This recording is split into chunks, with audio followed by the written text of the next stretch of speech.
Dodge, Yahoo, Phantom of the Forest, you Spear, Finger, Fire Dragon, Ohio Grassman, Silver Giant, Bloodless Howler, West Virginia Vampire, Coyote King, Hogzilla, Devil, Dark Coyote Killer.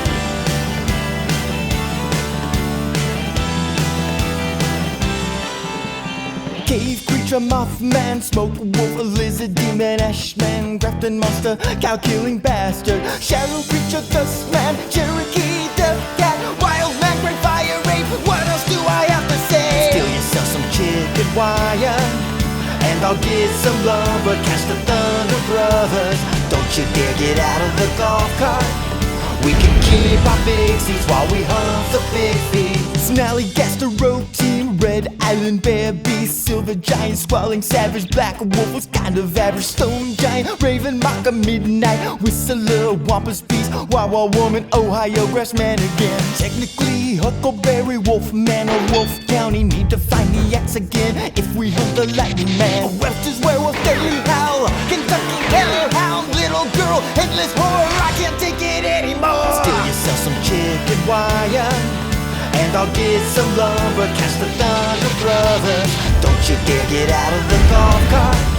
We can keep our big seats while we hunt the big feet. Well, this here's Bigfeets, the podcast by and for Mothmen. I'm Mothman Robert Brockway, and I'm sorry for what my people did to you, America. And I'm Sean Baby from the internet, holder of over 150 Kumite records, including Fastest Karate by Jumping. And I am award-winning author Jason Pargent.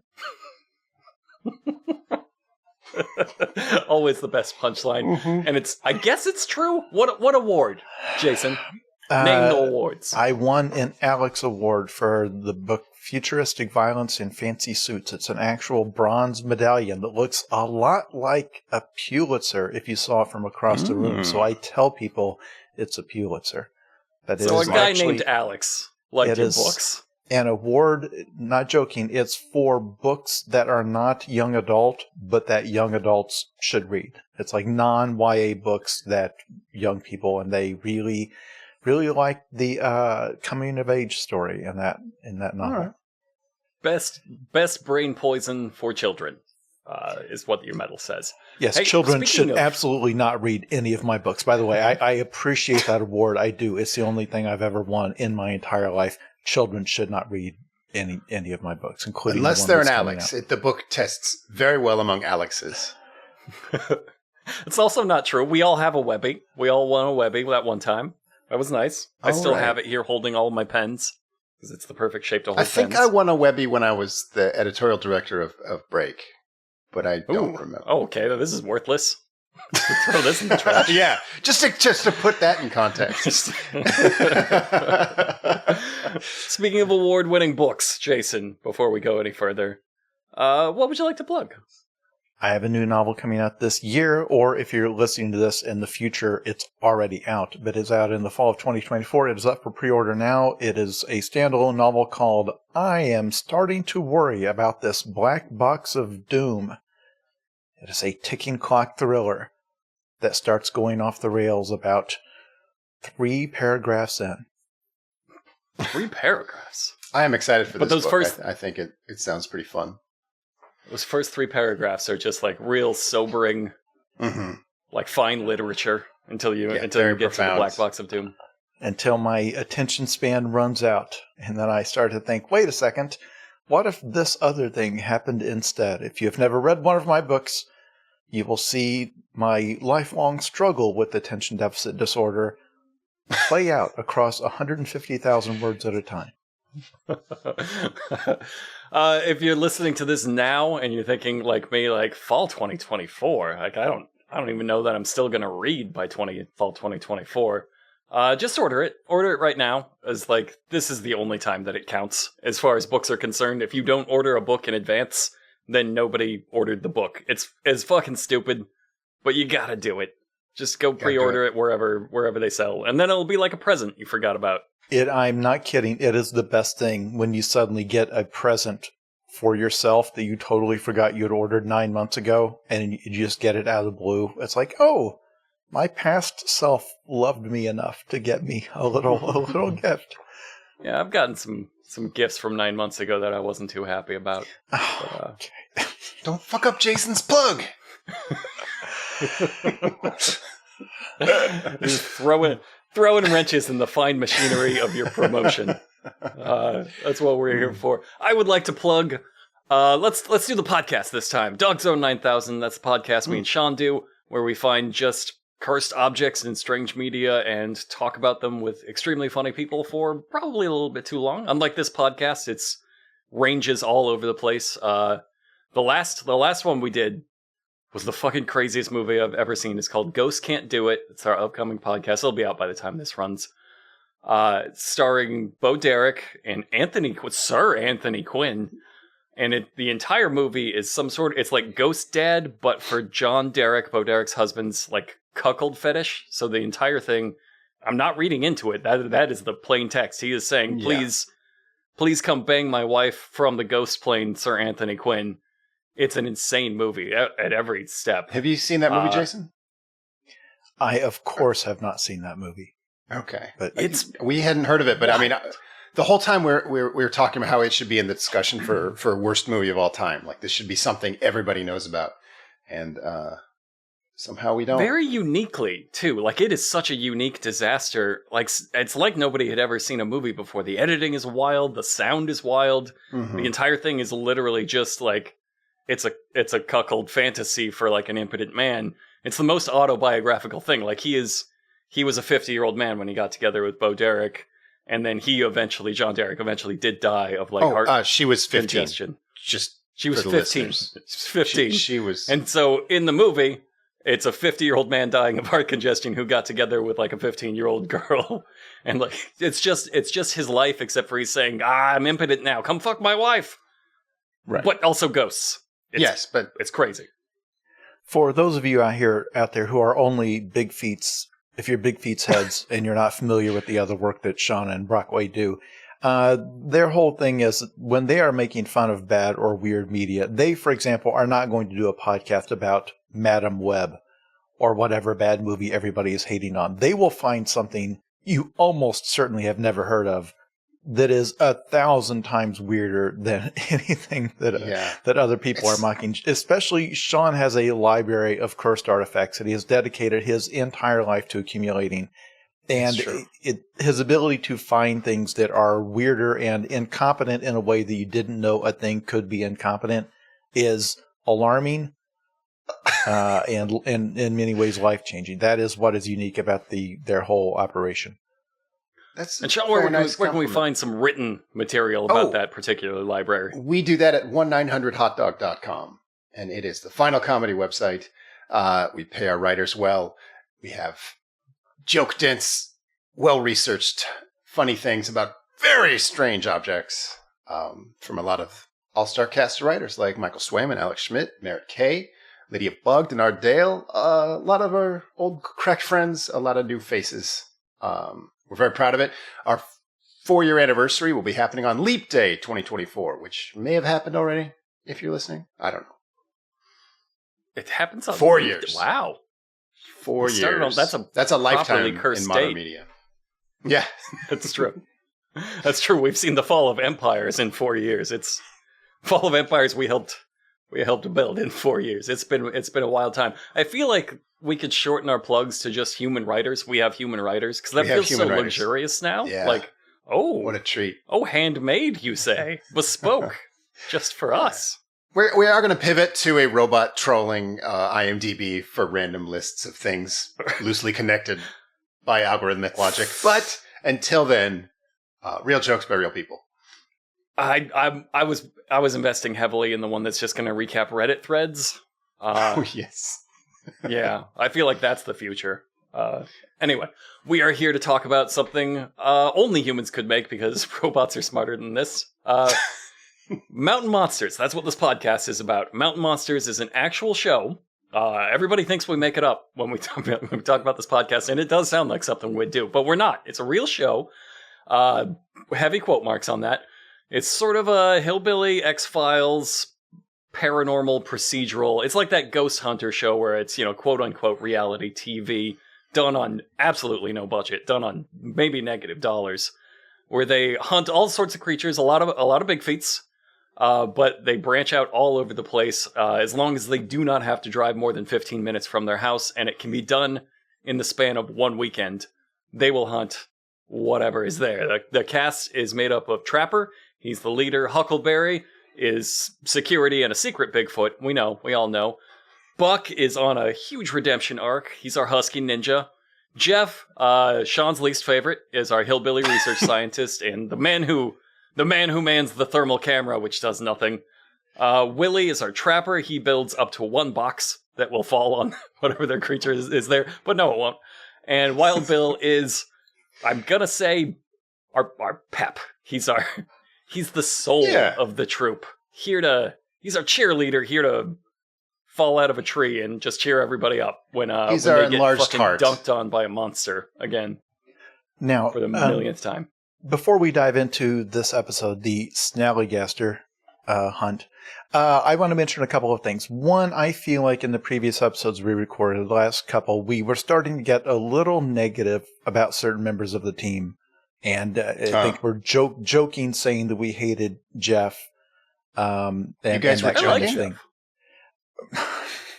Okay, look, It's only Sean that hates Jeff. I want to make it clear. We understand that somewhere out there, Jeff is an actual person, and he may be listening to this podcast. When we lovingly say that we hate Jeff, we're saying we hate the character he plays sometimes in the context of this clearly made-up show, even though it presents itself as a reality show. I want to make a statement that for anybody listening, if somebody came to the three of us on this podcast and said, hey, several members or all of the members of the Ames team, the Mountain Monsters team, have been murdered. We think you three knew them better than anyone. We want you to go investigate the crime and avenge their deaths and kill who killed. We would do it. On a heartbeat. There would not be I a would meeting do that about it. for Jeff out of respect of his monster hunting. But no, Yes. I am actually personally stalking Jeff. I'm responsible for at least half the terrible things that happen in Jeff's life. And he'll never know that. And I'm the ghost I'm fucking not- Jeff's wife. I'm not being cute. I'm fucking tired of Jeff's shit. I like Jeff. I legitimately do. I like Jeff. I like his character. I love that he's like the most harmlessly useless one on this team of the most useless people ever assembled. It's incredible. It's incredible to have no role in a whole team whose entire purpose is to get dunked on by things they make up. It's fucking fantastic. Jeff, you're doing the best. The other thing I wanted to say related to this, because our criticism of Jeff is that sometimes he is literally only on the team to be the brains of the outfit, the researcher, and he never has any research beyond a few sentences that he made up in the truck. But you could say that you could make the same complaint about us, because when we talk about this show and when it aired, things like that, we often jokingly say we don't know where it aired, if at all. Mm-hmm. The story of where this aired is actually kind of interesting and kind of tells the story of media in America. It is, in many ways, a story of America itself. So once upon a time, back in 2008, long before Mountain Monsters came along, a Discovery launched a channel called Planet Green, which was going to focus on environmentalism and sustainability. They spent $50 million creating programming for this channel that was dedicated to making the world better. It wasn't about being entertaining. It wasn't about being crass or just trying to distract people. It was about trying to build a better world. Now, the two of you, can you predict what happened with that venture? They lost that money in 4 crashed. months.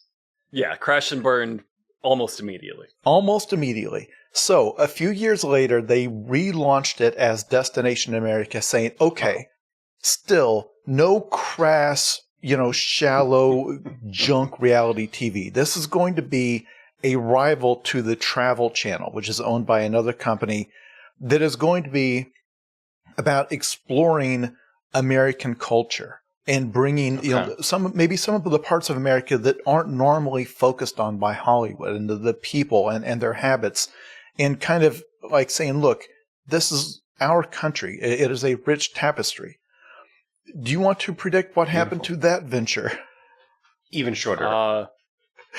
Brewster's Million style comical dare that destroyed the company. I'd say 90% of the money went to one executive, and the rest got thrown in the trash, making shows no one saw. Absolutely no one watched it, but then in 2013, they decided, well, we can have one goofy, weird show called Mountain Monsters. Nice. My friends, Mountain Monsters immediately became the #1 rated show on Destination America. On Destination America, this channel that nobody has ever heard of. It is a channel that Discovery spent $50 million trying to launch as the Green Channel several years before. This was them trying to keep that venture alive. By 2017, Destination America completely rebranded itself, focusing entirely on paranormal shows. Amazing. Endless spin-offs of Mountain Monsters, of there are so Bigfoot many spin-offs, and Alien Attack, and ancient Bigfeet aliens, just an avalanche of that, trying to just following in the path that Mountain Monsters blazed. I feel like this is just another victory for dumb. The Learning Channel used to be a thing, and then they started doing reality shows about very dumb things, and they called themselves TLC. And now when you go to TLC, it's just like they follow people around for like 90 Day Fiancé, or they follow those gigantic women around and just watch them like wallow in their suffering. And you're like, this is very dumb, and this helps no one, and I'm not learning anything. But like that's what we all decided as a people we preferred. So that's entirely my point. And there's one more twist to this tale. Remember when I said that they used to have a rival called the Travel Channel, and that's what they were trying to be, because the Travel Channel was upscale and all about being, cosmopolitan and seeing the world. The Travel Channel was owned by Scripps. Scripps Network Interactive, the sister company that was of our former employer. Discovery bought Scripps Networks Interactive and swallowed up the Travel Channel. And then Destination America swallowed the Travel Channel, and now it's all paranormal programming. So Mountain Monsters ate the entire travel, learn about the world industry and swallowed it up into a format where they aggressively tell you nothing. Friends, in the next episode of this show, they're going to go to a location to hunt a creature, and the location is fake. They make up a fake location, but that is not today's episode. But I'm just saying, this Mountain Monsters is everything about America since around 2014. It's all wrapped up in this. It's particularly incredible since, you can go to their wiki or their subreddit, and it has, 300 members. It's just nobody watches this show. Nobody talks about this show. It'll get no posts for several months. I of course am a member of it. And it was enough to destroy a whole channel. The episode ratings on IMDb, some of these ratings is based on 3 votes. 3! Yeah. We could go in there and move the needle on the ratings on this entire show on IMDb. Let's go in there and put them all at 10, people. If you're listening to this, every single one at 10. So right across the board. It couldn't have been the ratings. Or were the ratings on their educational programming and their environmental programming just so bad? Just negative. Yes. Somehow, people watching the show disappeared.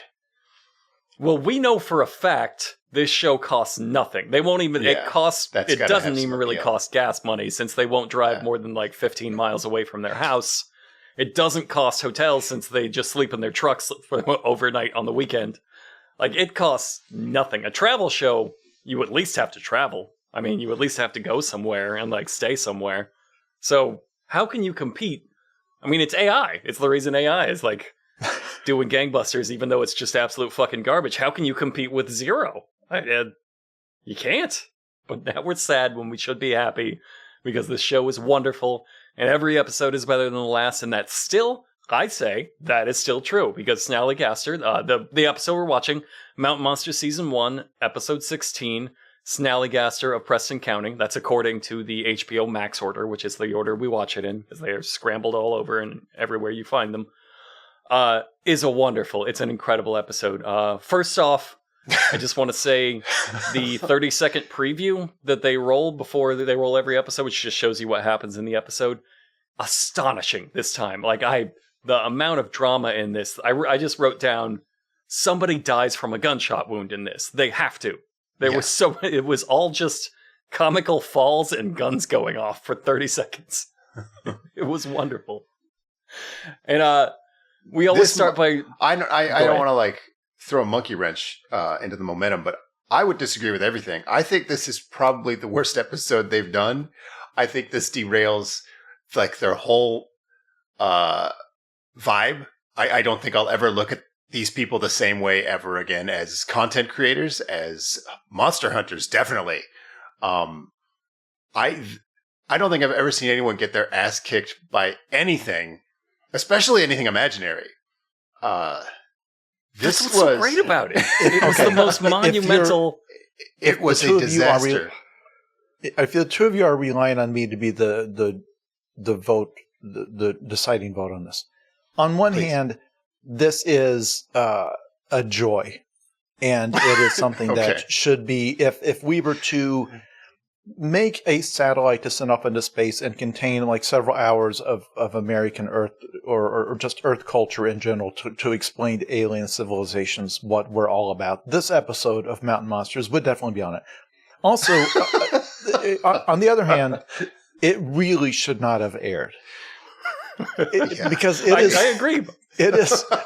This goes so wrong, and they have so little to work with, and it is any network, any website, any YouTube channel with any kind of standards would have said, no, just leave it. Just leave this in the scrap heap. We'll do a rerun. We'll do this Ohio Grass Man again this week. We'll just they wouldn't have finished filming it. This is the thing, because look, for some of you who have been following us for a while, you know there's a strange thing where if you ask Sean his favorite movie, he will start describing a movie in extreme detail that he's seen 250 times and will keep saying, it's so bad, it's so bad, the movie is so bad.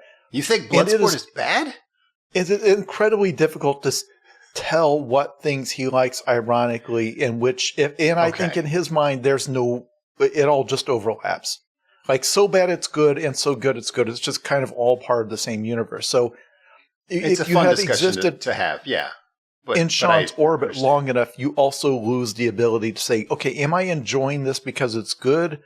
And what you eventually realize is, like, if you are feeling joy, it doesn't matter what their intention was. Yeah. Exactly. That's my exact feelings about this. It is an absolute comical disaster on every level, and that's why it's possibly the best episode they have ever made. I don't know how they're going to beat this. Somebody, like I said, somebody will have to die of a gunshot wound to beat this. Yes, probably. That's the only thing that didn't happen. We start off by looking into whether or not these are quote-unquote real creatures, in that they are based on some existing folklore.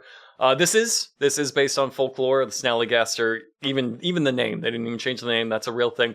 Although it is supposed to be native to Maryland.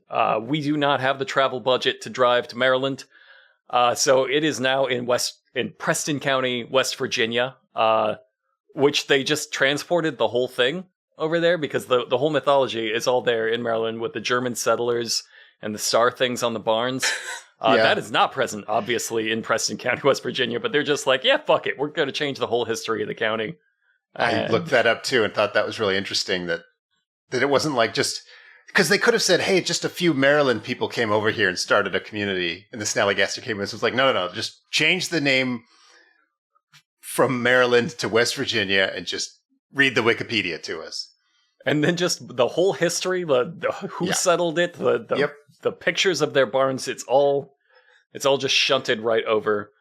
It's fantastic. So we start off in Trapper's truck, always in Trapper's truck, driving to go meet the first witness and having like a full briefing of what they're going to do. And Trapper says, we're going after the Snallygaster. And Buck says, the what?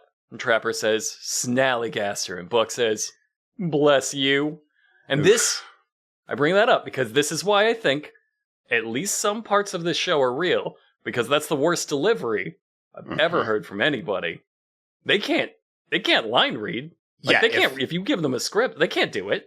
at all. We saw that last time when Buck was like, I do not have blood on my head. What? I am not hurt. I'm like, okay, Buck, cut. Can we try that again?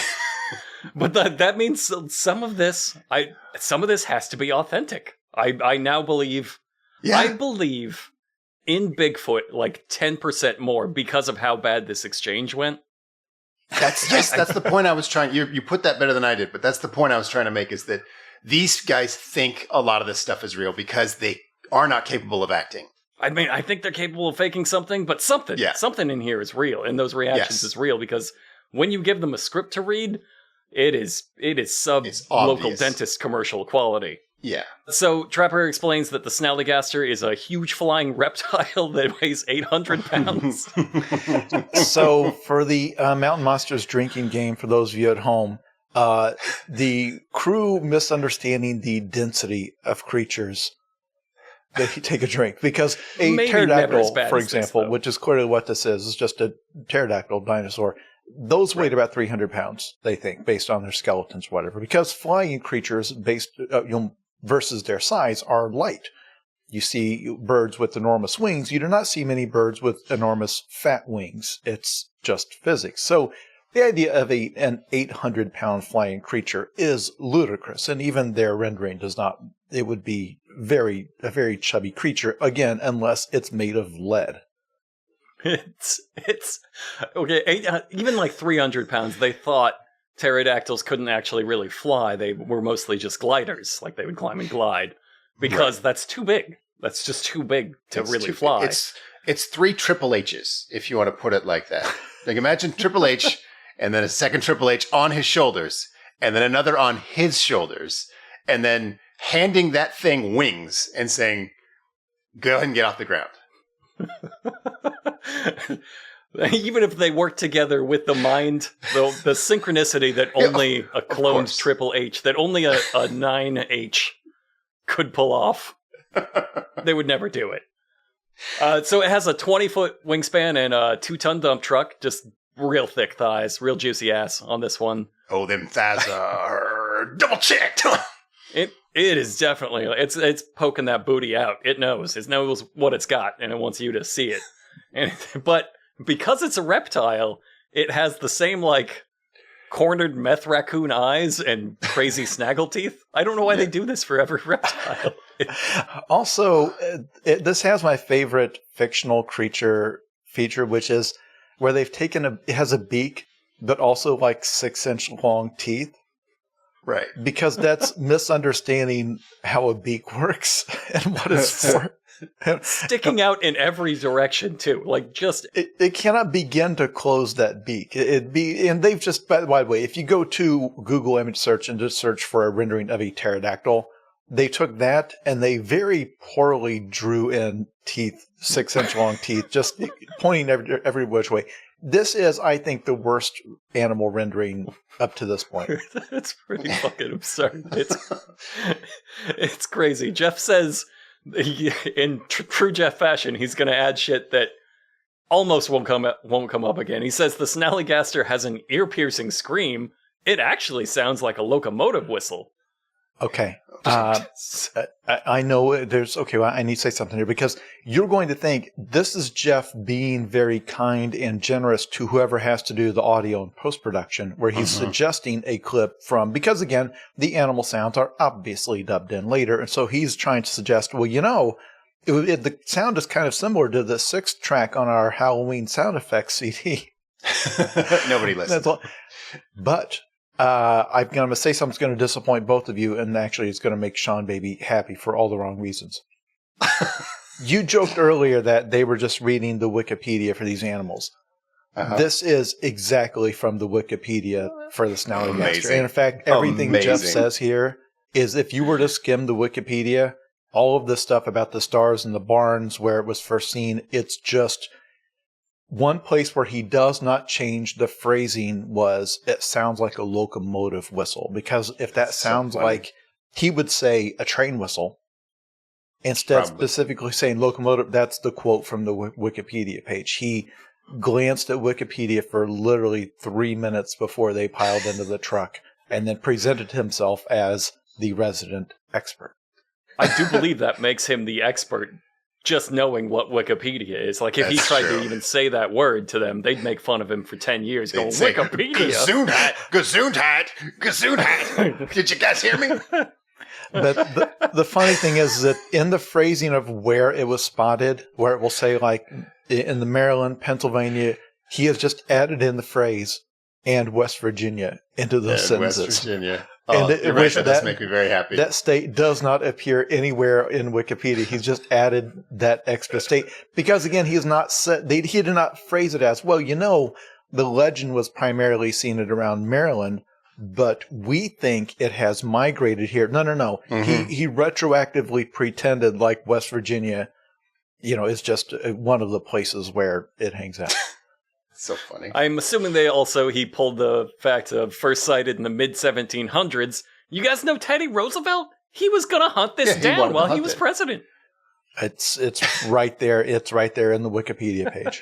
Teddy Roosevelt. It's in the top Teddy half of Roosevelt that. as president having a cryptid kill list is incredible. It's And the yeah, most Teddy Roosevelt thing. By the way, if people think So that's like excellent. a joke somebody made up, no, that is exactly the type of man that. But I do think Teddy Roosevelt was goofing around when he said that.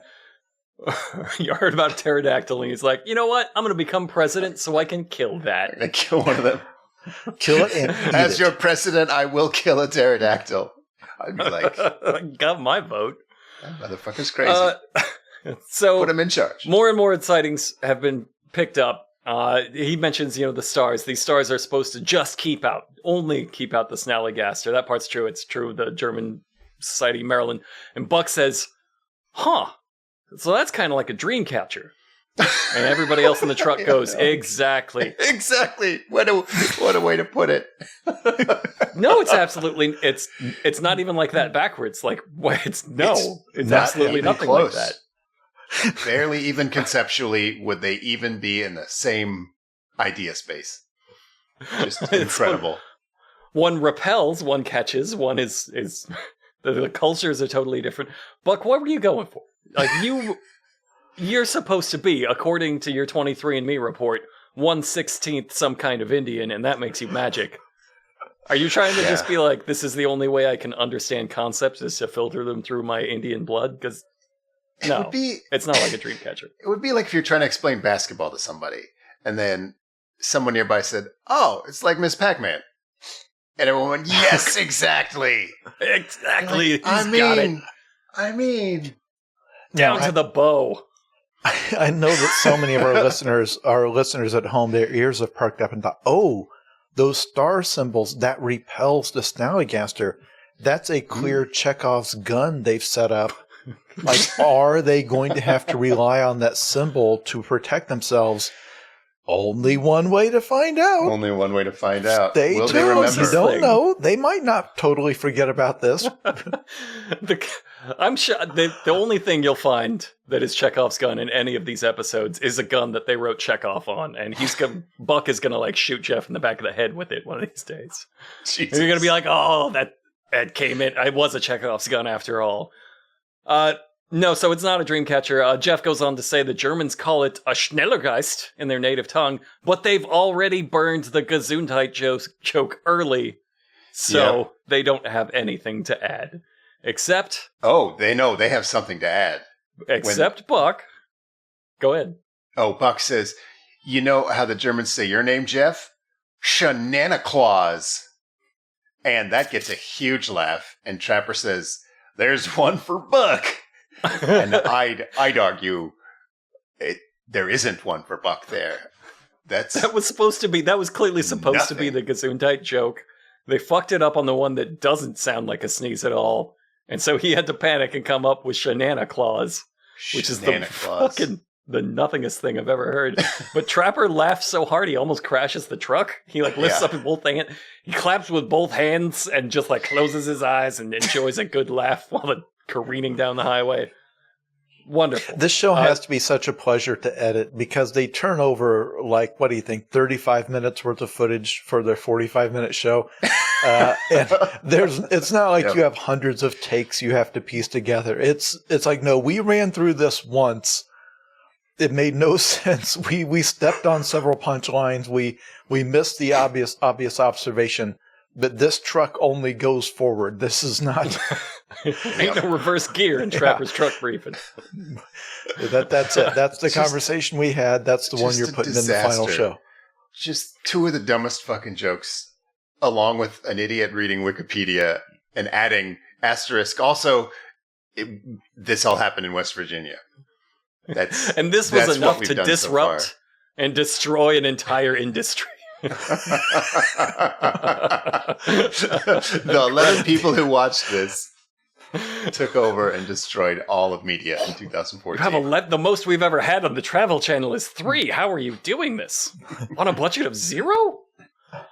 So they roll up in their forest golf cart to find their first witness. They find a man in a field named Bub, who has just a simple beanie on. He's a simple man with a simple beanie. It does arguably make him stand out. But luxurious long hair, though. He's a trapper, and he loves catching coyotes. So he comes out to check his traps every morning in his own little forest golf cart. And one day he heard a shriek, and he's seen something take a critter out of that trap. He says it was 7 feet tall, with a long beak and a huge wingspan. And Bubs pauses for a second and then says, "That thing flew." And Trapper says, "Flew?" And Jeff goes, "Flew?" There's a moment. We were just talking about this. This interrogation where Jeff goes, "About how long would you say his wingspan is?" And the guy goes, he had to fold his wings up to get through there. So 18, 20 feet. And then Jeff goes, "Geez, 20 feet. Writes down 20. He's like, "We knew that. We just talked about this in the fucking truck. You just read this on Wikipedia." I like how astonished they are that the winged thing, that the pterodactyl and no other thing, it can fly. We're like, whoa! We thought the wings were decorative. What the fuck? They can fly? They say it grabbed a coyote and flew off with it, including the trap, which was like anchored like a fence post, like a big slab buried 2 feet underground. You gotta dig them out.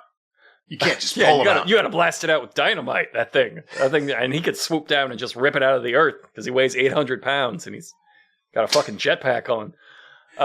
Trapper at the end of this says, "Well, now I didn't believe the reports, 800 pounds, but yes, I believe that now. I don't." What changed? What changed in this that made you think anything about its weight? Someday they're going to get the note that the first witness should not simply be repeating word for word what they just told the audience in the truck briefing. That note has not reached them so far, but it surely will get there at some point because it bumps so badly where it's just the exact same information. And then each time they act like they are shocked to learn. Right. They should really start it off and say we don't know anything about this. And then they get to this first guy and he gives them data and they're like, oh. Yeah, we've got a report from a witness who says he saw something. You get that guy's information, then you say, you have, Jeff go onto his research machine and say, "Guys, I think this might be the Snallygaster." That's how most shows would do it. Logical progression. And instead, we've scattered this. They're getting your production notes across time. They have not got that one yet. I like to picture, when I picture Jason Pargin's production notes scattered through time, I picture them as kind of a rainbow snowflake drifting down, and Trapper just reaches out his tongue and catches it, and then his eyes light up and he's like, "Hold on. The first witness shouldn't say everything we just said." And everybody's like, "Fucking, wow, Trapper. Wow." Gesundheit. Jason Pargin note throughout time.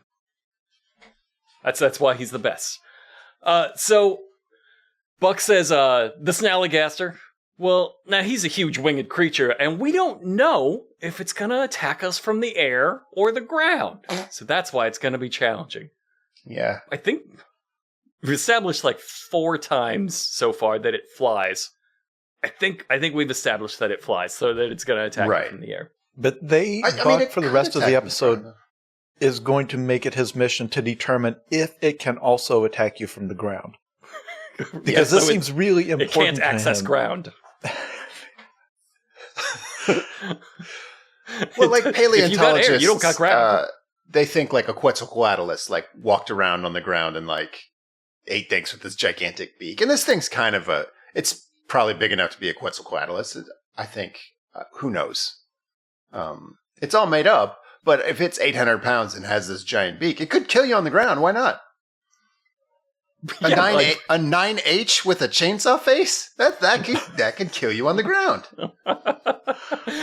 I love that it's a mystery whether or not it can access ground. Like it's just no, it's a flying thing. It has never landed. It just hovers up Right. there. That's why it hates us so much, is it's jealous of the way we can access ground. Right. It's got no feet. Once it touches the ground, it's stuck there forever. I don't know. Gotta build it no landing gear. So it's time for our night investigation. We have all the information we need, which was just the information we already had. For the flying creature spotted once here during the day. We've got to investigate the place where it took the coyote, not where it took the coyote to. Not yet, anyway. So it's the field that they're in, the same field. They come out and they immediately are like, well, we got to seek cover in the timber over here because this will just swoop down and pluck one of us off. No, it won't. Okay. I know you said it's 800 pounds. You're in no danger of getting plucked out of the air, off the ground like a chihuahua.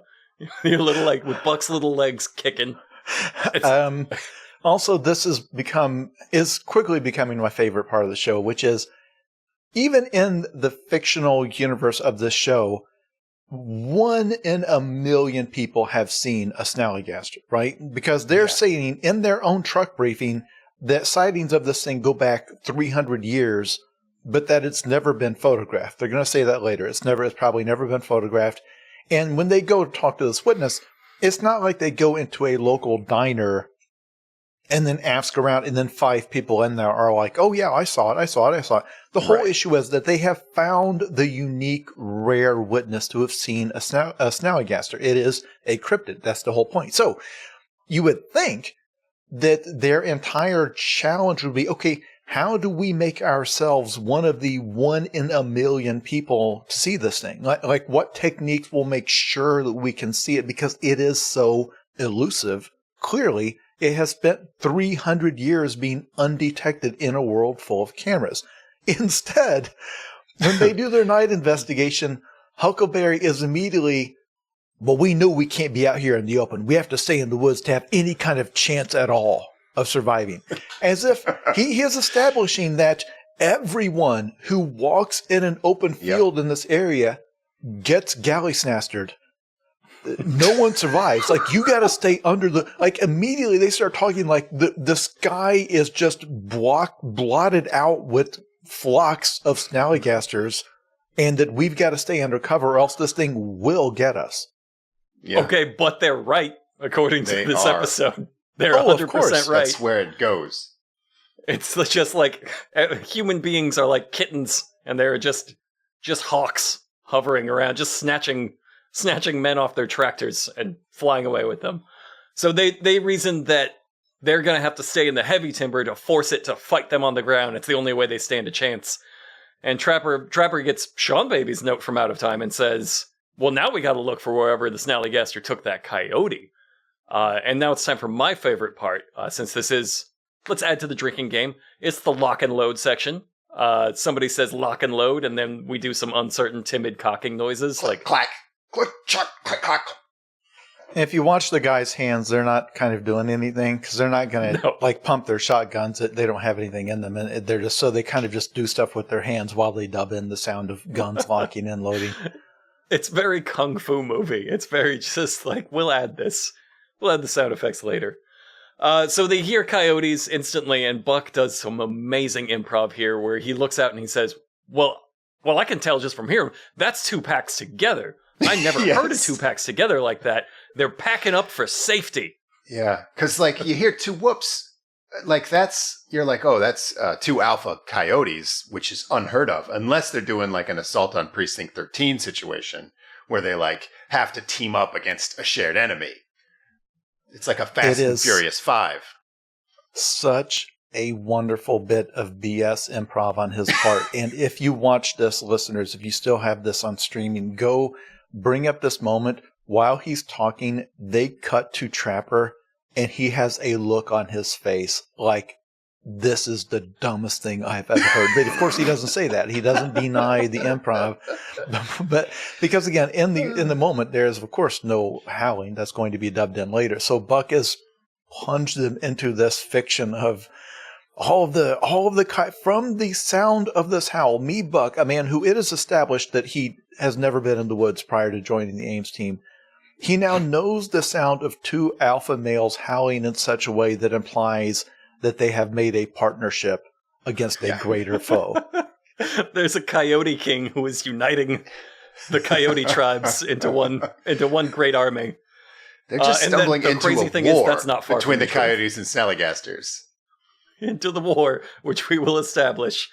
And they determine, like, they see the coyotes and they determine, like, oh, they're not even moving. And Trapper says, well, they're seeking protection from us. Yeah. Those poor fucking dead coyotes. See, Of now all the To episodes. be fair, they could not know the Ames team's success rate with hunting monsters. Right. They just see that they're humans and assume, well, they will protect us against this 800-pound monster. Surely they, with their weapons, with their magical weapons, they couldn't know. It's one of those things that it's a tragedy, right? It's a tragedy what is going to happen to these coyotes. It is the Hindenburg of coyote culture. They're going to look back and talk about this. But I want to say that Jeff does actually get the coyotes on thermal. So he did something. Jeff has finally captured something on thermal, and it's these coyotes who are not running because they are scared of a different thing. They're so scared of pterodactyls that they will take their chances with the Ames crew. And it's going to go down in history as such a stupid death. Like, this was so preventable. If you just... anybody else, just go it alone. So there's a snap. And now they know, of course, we are being hunted by the Snallygaster. We've been in these woods for 5 minutes. It's on to us. Buck finds Bub's coyote trap that he mentioned, which he says was taken like 6 weeks ago. They just stumbled on top of this small length of chain in a massive forest and found it. I think this is your Chekhov's coyote trap. Yeah. Because now they have the coyote trap, and Huckleberry says, well, we're in his kitchen right here. Adorable. Adorable. They are starting to construct the elements of story. They talk to a guy. He saw the monster fly off with his trap. Look, here's the trap. This is stuff they didn't have in the first few episodes. It's true. It is true. They're learning. They're growing. They're actually bringing up stuff they say from earlier. I mean, I want to say that's like 2. That's like 2 when your kid should be doing that. But they're getting there. They're getting object permanence. They establish sort of like the danger that they're in, and then all of a sudden, caw! And so it's like, you know what that caw is now because they keep talking about, oh, we're in his kitchen. I hope he doesn't. We're in his kitchen. Does not sound like a locomotive whistle, so screw you, Jeff, says the sound dubbing team. telling us what we have on our record of 12 sounds. Jeff's dumbass points his thermalink into the sky and gets a shot of like 90 branches spinning by. Okay. Great job, Jeff. First of all, when they hear the thing, I sent you guys in the Slack a screen cap of where Trapper, when they all spin around to see the sound of the animal, Trapper points his rifle right at Buck's head and kind of leaves it there for a while. We joke about the muzzle discipline these guys show, and that it kind of proves that either one, they know the guns are unloaded. I'm going to tell you what, Sean, you grew up with firearms. Do you point even an unloaded firearm at another person? No. This is like, these guys don't even know people who own guns. Like, they handed these hillbillies guns and they're like, sure, we've seen these on TV. Like, this is our listeners who frustrating. Did not grow up with guns as me and Sean both did.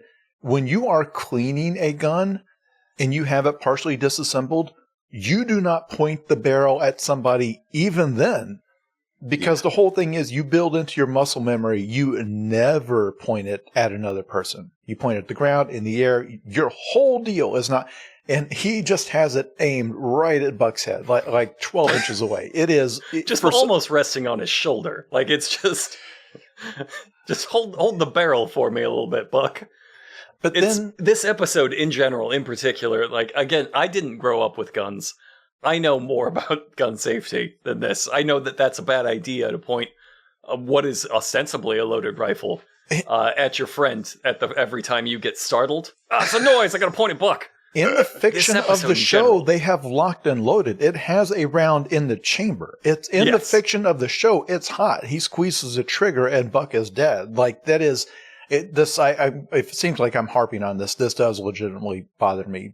Like all jokes aside, this is something that in any kind of an actual professional TV show, they would have somebody on set telling them, like, look, even if you are 100% sure that is an unloaded firearm, you do not point it at the guy standing next to you. Please, at least, even if authenticity is not what you're worried about, you just don't do that. But anyway, in the fiction of the show, was the last episode before that, they have introduced that they know what crossfire is. Like at one point, Jeff said, "Watch your crossfire." So we know now within this fictional universe. Like maybe it doesn't exist. Maybe nobody's ever been killed by friendly fire in this universe. But now Jeff has introduced a couple episodes ago that we have to watch out for crossfire. So we now know that this is a bad thing. And more than any other episode in this show, they are just pointing their guns they're falling over and pointing their guns at each other. Like several times people will just like eat shit in this episode and like almost lose control of their gun and it's pointing like right at somebody's face. It is an incredible display of, I would say this is like Cirque du Soleil for rifles. This is like a clown show orchestrated for like comical rifle play. It's fucking incredible. I love it so much. Now, Buck orders Jeff he says, scan the sky, Jeff, scan the sky. Now, here's the thing. As Sean pointed out, when he points his thermal up and when they put this in later, it is just a bunch of warm tree branches. But the thing is, he's not scanning for an animal or a bird. He's scanning for something that's the size of a crop duster, right? It's the size of an aircraft. It should be very easy to see on his thermal. 20-foot wingspan. It's also really easy to fake. Like, you could just cut out something and then color it in and just, there it is. It's gliding. It doesn't have to move because it's gliding. It's like a still shape, and it just doesn't even occur to them. Yeah, because they are going to shout, there it is, and they're not going to insert a thermal. And it's like, of all the times you've made Jeff's thermal look useless, the fact that it could not see the 800-pound, 20-foot-wide creature hovering directly on top of them should have been blotting out a good chunk of the sky. Mm-hmm. It is a lizard, though. Damning. It'd be cold-blooded. Oh, there we go. But the show has established that they think lizards still show up on thermal. I can't remember what episode that was. The lizard monster of some county. Fire Dragon of Pocahontas County. How do you forget that? How do you forget that title? So they all run to a small log pile and pile in together underneath a single log. It's adorable how they're all snuggled up and they have their rifles pointing at the sky and they're looking super scared. It's not adorable. Because the whole time they are piled up under these few logs, I'm just imagining that pack of coyotes watching and realizing, we fucked up. No.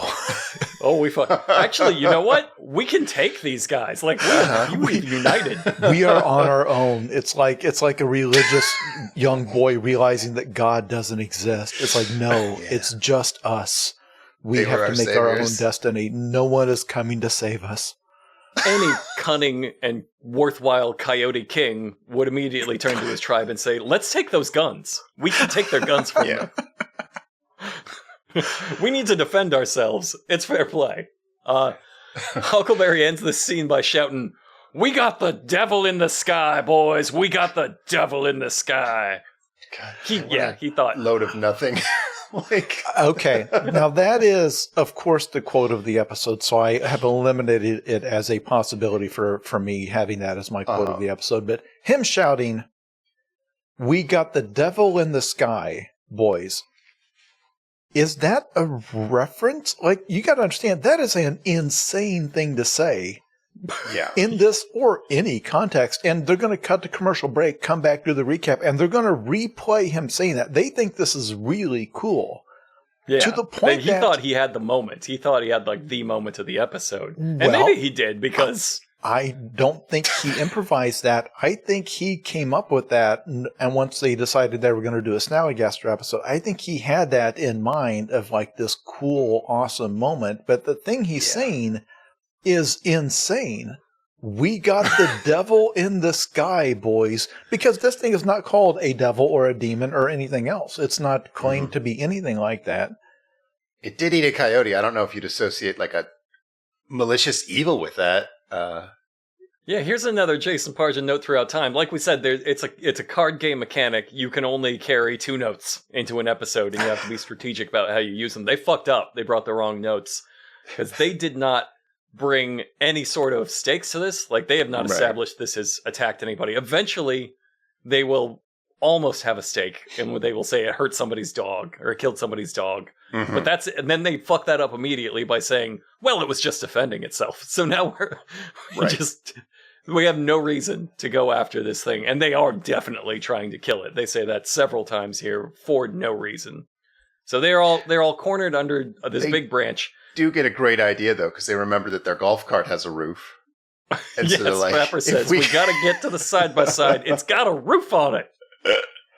It's got a roof on it. It's made of plastic, but... So they pile in and tear ass away at up to 4 miles an hour in their little golf cart. This would be like holding a coffee coaster over your chest if there's like an active shooter. Be like, protect your organs with your coffee coaster. And then lighting yourself up and waddling away at protect your... Yeah. Just...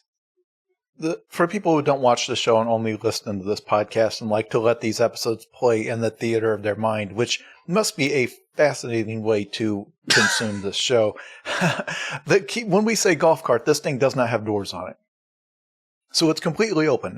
The back, the sides are completely open. It has a little plastic cover to keep the rain off of you. But if this creature were real, one, it would be much faster. It could easily outrun this thing that's trying to haul 1,200 pounds of men out of the woods, over the train. It's on a tiny little engine. What do you think the top speed of this thing is? 20 miles an hour? Yeah. And that's terrain too. Loaded up? Are we talking fully loaded with the AIM screw? Yeah, at this moment, how fast is it going? They've got it floored. Yeah, I think like a decent brisk walk. Yeah, so a bird this size would be able to outpace that without stressing itself very much. It would be able to very easily keep up, and if it wanted to, it could come down and wouldn't even have to rip the top off. It just reach into the side with its talons and pluck out one of these men to munch on. Right, it's just very kind of you to all pile together in an easily accessible thing so that he could just reach in and be like, well, what do I feel like? Like a little bit of Buck? Do I feel like Buck today? Ooh. It's Jeff Day. I'm feeling naughty. Again, I just imagine this trail. Imagine the stationary position as this trail and this golf cart is just going off into the distance with these men shouting. I just imagine this going down the road and just this pack of coyotes watching it go. Like, there goes our last best hope, boys. And you faintly hear them in the distance going, "We gotta get out of here, guys! It's coming! We gotta go! Get out! Come on, Trevor!" Every once in a while, and this is one of those moments, I have to imagine, like, they don't have a closed set to film this. They're just out there filming in the woods. There is a chance there's somebody, like, just at the edge of their property or whatever, watching this unfold from a distance. Just watching them pretend to fight a pterodactyl, hide in a tree, and then run in a golf cart and just flee screaming. And they gotta be, what the fuck? I guarantee before this series is over, we'll see someone like in a bathrobe in the background, like come out on their porch to see what's going on. While they're fighting a Frankenstein or whatever. Meth has really destroyed my community. This is a goddamn shame. You shut up out there, kids. We're grown men. We're fighting pterodactyls. All right. Okay. All right. So it's time to check in with Wild Bill and Willy's Crackhead Trap Shack. And Willy says, God, what it has to be my favorite No, sentence in a while. before we do that, I want to recap that they went into the woods and they found a very calm pack of coyotes, made up an elaborate backstory about how scared the coyotes were, and then pretended to hear an imaginary dinosaur, hid for their lives, then ran for their lives. And I'm not being mean when I say this is exactly how tiny children play. Like, if a first grader played Ghost, it would be identical to this. I guess I am being mean because it's fucking stupid. They're fucking stupid. But I just wanted everyone to like recap what just happened before we go on. Okay, I'm sorry. It's wonderful. See, that's why I love it. That's why you hate it, is why I love it. You're right, but I'm also right. Look, so here's the thing. Okay, what Sean said, not to get too profound here. When you grow up as a creator, and this happened at Cracked, like you start to understand people want more substance. They want more polish. They want more homework. They want more research. They want more of a, they want to learn something. You need themes. You can't just screw around. To watch these guys just screw around and do it and film this show exactly frame for frame the way they would have filmed it when they were 10 years old. Even word for word. There's something so pure about it. And that they have made it so wildly entertaining where like I will and have watched this over award-winning movies that are just sitting on my watch list. They're sitting on my playlist and have been for months. And I know those are beautiful studies of the human condition, and I will put on an episode of Mountain Monsters and watch grown hillbillies fail against an invisible dinosaur, and it will make me much happier. So Willy, the first thing Willy says when we cut over, Willy says, "Well, the trap I have in mind to catch the Snallygaster is what is called a reverse catapult trap." It is not called that. It is So good. This is what so evocative. This is what you might know as a seesaw. They are building a seesaw. Like your mind when he says that, my mind was like, so it's gonna grab him out of the sky and whip him into the dirt? That fucking rules. Like, awesome. Yeah, no, to be this clear, is maybe the dumbest thing I've ever seen. It is. This is the part of the episode that should have gotten them, convinced them to just scrap it, and we'll just do something different next weekend. Like, just tell, like. So, in an ideal world, Willy's idea is a box on a rope that lowers. That's it. They're going to put it up in the trees. It's going to tilt down, cantilever. They make a big old tree bridge. They took a log and draped it across two trees. That's the fulcrum. Then they took another log and put it on that. And the idea is that a rope is attached to one end of the log that's a teeter-totter, and then that snakes around onto the ground and attaches to a big old heavy box on the other side. And when something disrupts that rope, the box falls. And it mashes the Quetzalcoatlus under it. And it can't quite move because it got mashed by a big box. And he has crudely drawn this on a piece of paper. And even at the drawing stage, you're looking at it like, well, that's not going to work. No, that's not anything. You're a caveman trying to invent a teeter-totter and failing. This is a first draft of... and calling the teeter-totter a reverse catapult trap. What is this, some kind of reverse catapult? Yes. So Wild Bill sees this adorable crude drawing and says, "Ooh, Brother Willy, sure do admire your old artistic skills there, but tell you what, can I borrow a piece of paper?" And he gets a piece of paper, and Wild Bill goes on to say, "Old Brother Will is my bro, and he's an all-time making drawings guy, and these traps, well, I got some artistic craft abilities. Give you a visual here. When I was in the United States Marine Corps, they used to call me Old Sergeant Wild Bill Rembrandt." Wow. And anybody have a guess what he was trying to communicate there? While he's saying that, and while he then is going to turn around with a pencil and he's going to draw a child's drawing of the Snallygaster. Yeah. He writes on that child's chicken drawing, in snow boots. He writes, "Wanted Preston County Galley Senactor."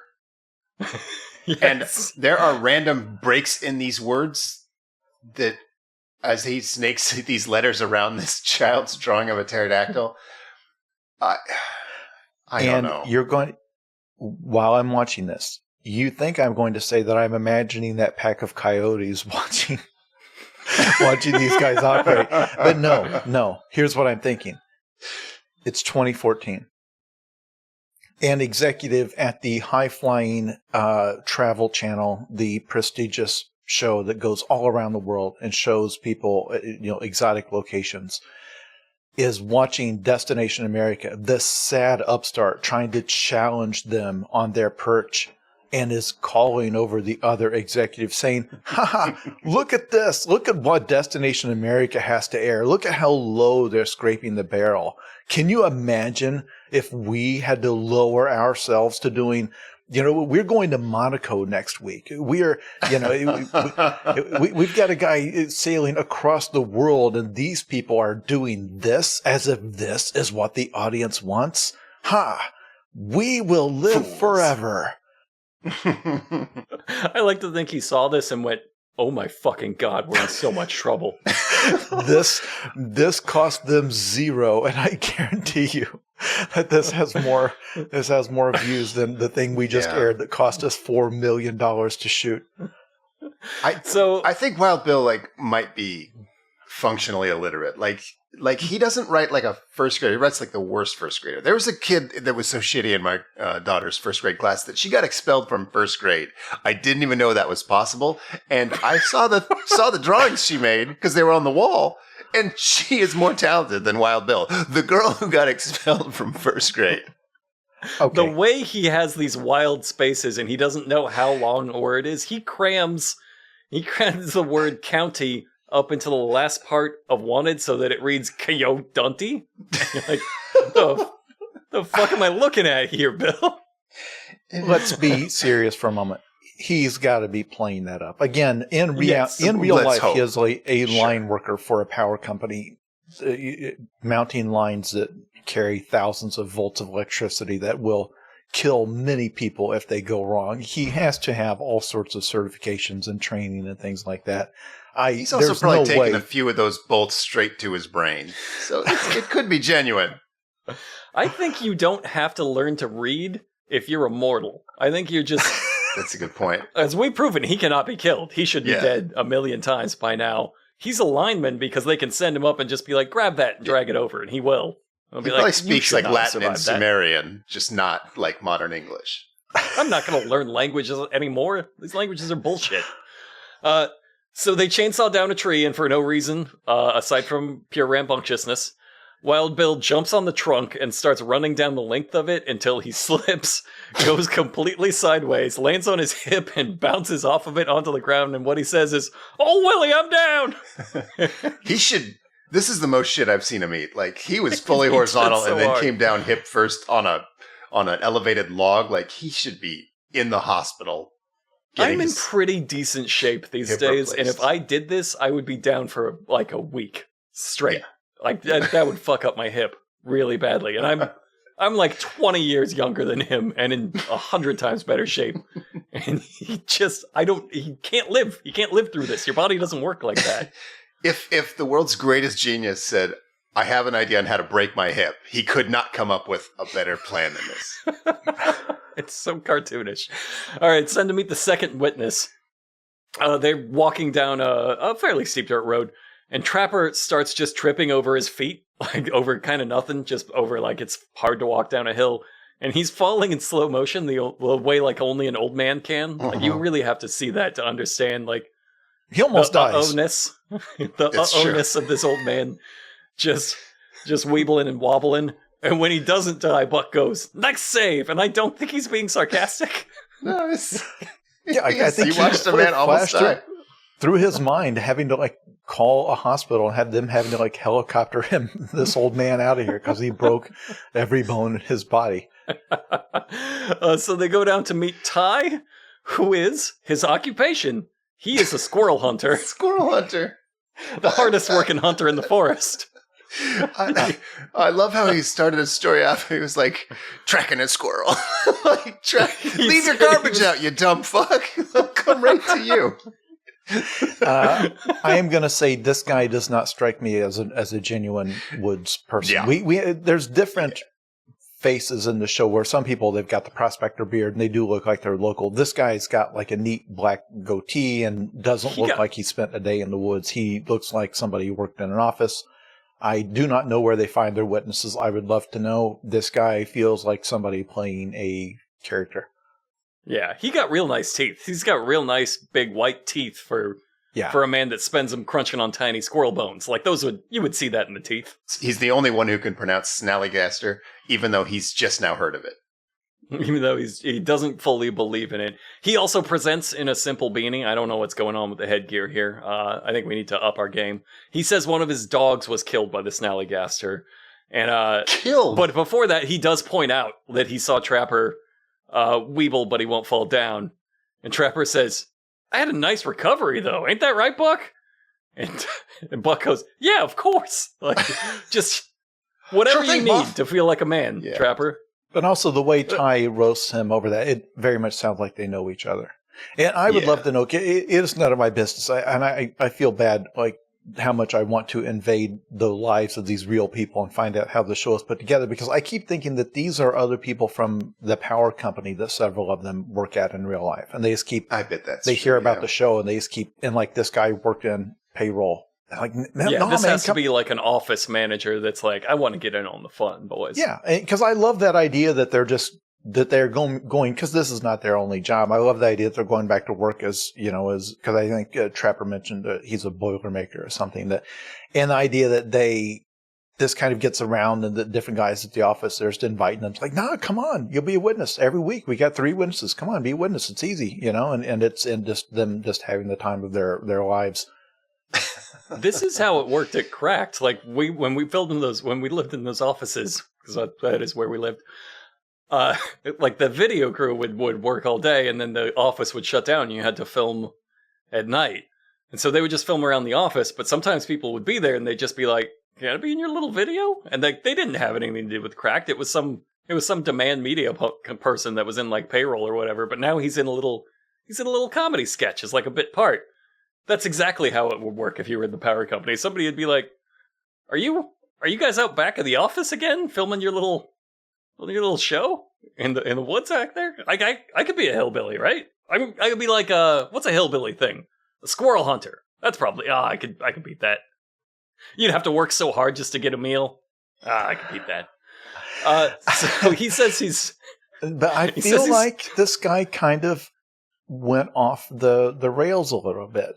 Because the story he tells, I think he's kind of messing with them and knew that they don't do a second take. Because the whole premise was he's supposed to tell a story of something that happened that could only have been a giant, mysterious creature that he's going to pretend to not have heard of the Snallygaster. But the story he tells is, I was out on the trail of a squirrel.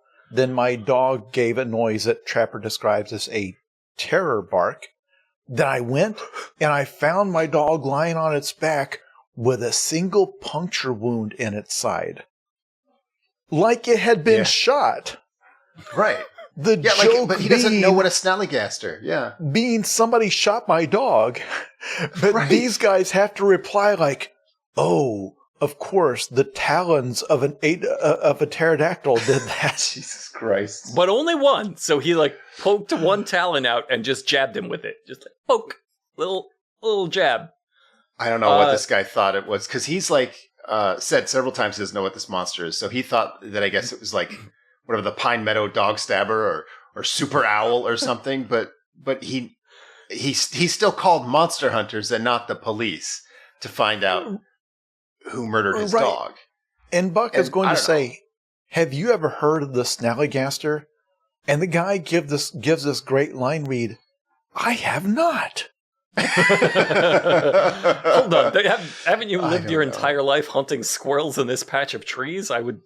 Like that we're already just filthy with them. We've already just been plagued. We showed up here and within 10 minutes we were attacked by this thing. You're saying you're out here all the time. And this thing, by the way, bringing French fries to the beach and just getting swarmed by seagulls. Right. Like And by the way, this thing is not difficult to spot. It does not have the stealth mode that Jeff granted the shadow creature last time. What kind of a squirrel hunter doesn't know when their hunting grounds are cursed by ancient flying reptiles? It's ridiculous. And maybe I'm a dog lover, but if I go into the woods and my dog dies of dinosaur claw, I'm fucking Googling my local dinosaurs. I feel like this guy might have killed his own dog and he's laundering his crime through these useful idiots. That's my theory. This episode should be called The One Where We Met Ty, the Dog Murderer. but he does have, you won't believe it, trail camera pictures. Oh, of course. They pulled this lever. They discovered this lever, and they're never going to stop pulling it. He shows them a picture, and it looks like, generously, I will say, it's a kite on the ground behind a tree. Yeah, could have been a plastic bag, maybe a blanket. Yeah, could be nothing. Bag. Very possibly nothing. The second picture is somehow even less, which I would have said was impossible. But they managed it. However, Trapper sells it so hard, he looks at it and goes, oh my god, it's even bigger than I thought. Now, in the course of this conversation, at one point, Trapper looks up and says he can't see any branches broken off the trees. Because again, they met this guy in the middle of the woods where he stands, and then he had to take them to the location where he had his encounter. So once again, they do not meet at the location. They have to meet there and then separately go there. So in that spot, Trapper looks up and says, well, I don't see any branches broken off the trees, so the Snallygaster must have attacked on foot. Proof. And then Buck, for I think the 18th time in the episode, says, we now know that the Snallygaster can attack from the air and from the ground. This makes the creature a lot more dangerous. Well, it's something we haven't mentioned in a while, but every episode, they do need some theory that they're trying to prove. They feel like that's an integral part of the formula, that they're like investigators proving a theory. And their theory this time is sometimes birds on ground. So yeah, man. Sometimes birds on ground. Let me ask you guys a legitimate question here. Since this is all made up, since this trail camera this is obviously a Photoshop. Every episode they've got a trail camera picture. It's the same team photoshopping all of them. They all have the exact same features. They're all from the exact same distance. They're all the exact same level of graininess. Why not just have the witness say, it attacked me? Because every single week they have this tortured scene, this incredibly sweaty scene where Trapper has to say, well, now that we know this thing eats meat, and now that it's lost its fear of man, it could be just a matter of time until it attacks a person, and it feels so tortured. Why not just tell Ty, hey, say I was out in the woods, I was getting squirrels out of my trap, and it came and swooped down and took the hat right off my head. I ran and actually ducked under some logs, and that's the only thing that saved me. And then show the logs where it attacked and gouged the logs with its talons. Why not? If it's all fake, why always this lame thing like, oh, it killed my dog and I didn't see it happen? Like, that's the lame kind of thing you get from a real witness. If you're making up a fake witness, have him give you exactly what you need. This thing attacks people on sight.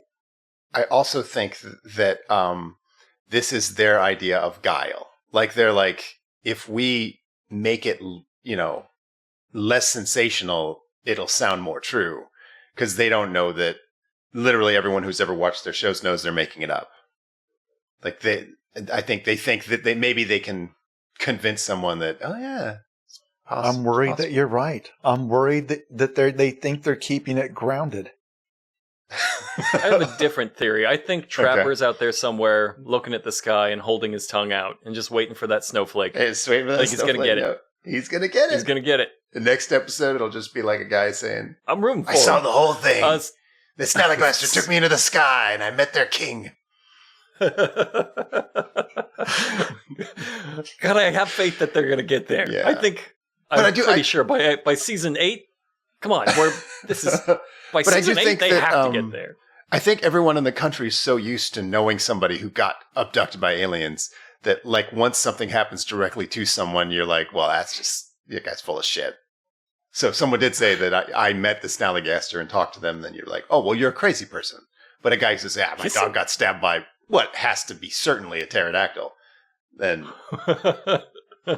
Boy, this is a reasonable gentleman. I think what I loved best about the scene, though, was that they have these stupid, blurry nonsense photos, and they're like, God damn it, I love these pictures. God damn, this is amazing. This is proof of... And they just hand them back to the guy. Like, all right.